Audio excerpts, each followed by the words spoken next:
আজ আমাদের মেরাল গ্রামের আকাশটা যেন একটু বেশি নীরব। হাওয়াতেও আজ কেমন এক শূন্যতার সুর, কারণ আমরা হারিয়েছি আমাদের আপনজন, আমাদের গর্ব, আমাদের প্রিয় মানুষ নির্মলেন্দু মাঝি মহাশয়কে। 1946 সালের 13 এপ্রিল মেরাল গ্রামের মাটিতে জন্ম নিয়েছিলেন তিনি।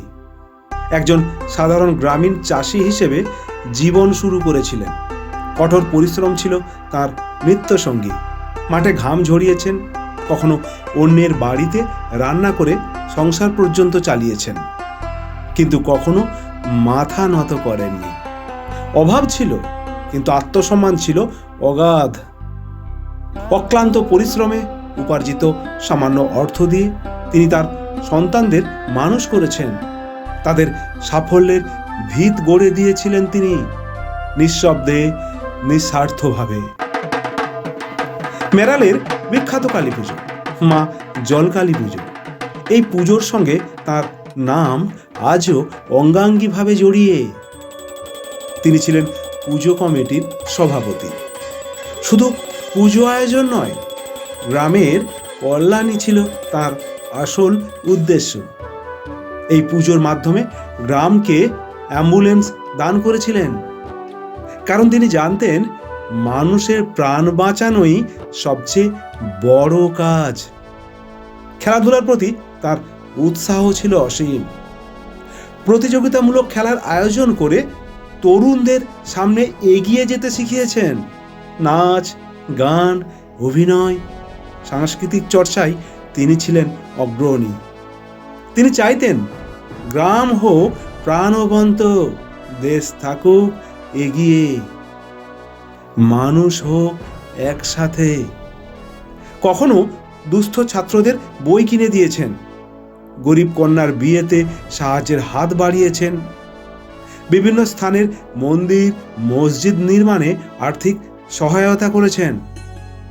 ধর্ম নয়, মানবতাই ছিল তার আসল পরিচয়। তিনি বিশ্বাস করতেন জীব সেবাই শিব সেবা। গত 2 বছর ধরে শারীরিক কষ্ট তাকে দুর্বল করে দিয়েছিল, তবুও মুখে ছিল শান্ত হাসি। অবশেষে 21 ফেব্রুয়ারি 2026 শনিবার ভোর 4:40 তিনি আমাদের ছেড়ে চির বিদায় নিলেন। আজ আমরা কাঁদছি, কারণ এমন মানুষ বারবার জন্মায় না। তিনি আমাদের শিখিয়েছেন অভাব বাধা নয়, মানবতাই মানুষের আসল পরিচয়। নির্মলেন্দু মাঝি মহাশয় হয়তো আজ শারীরিকভাবে আমাদের মাঝে নেই, কিন্তু তার কাজ, তার আদর্শ, তার মানবতা চিরদিন বেঁচে থাকবে মেরালের মাটিতে, আমাদের হৃদয়ে। আসুন আমরা সবাই তার আত্মার শান্তি কামনা করি আর প্রতিজ্ঞা করি তার দেখানো পথেই আমরা চলব।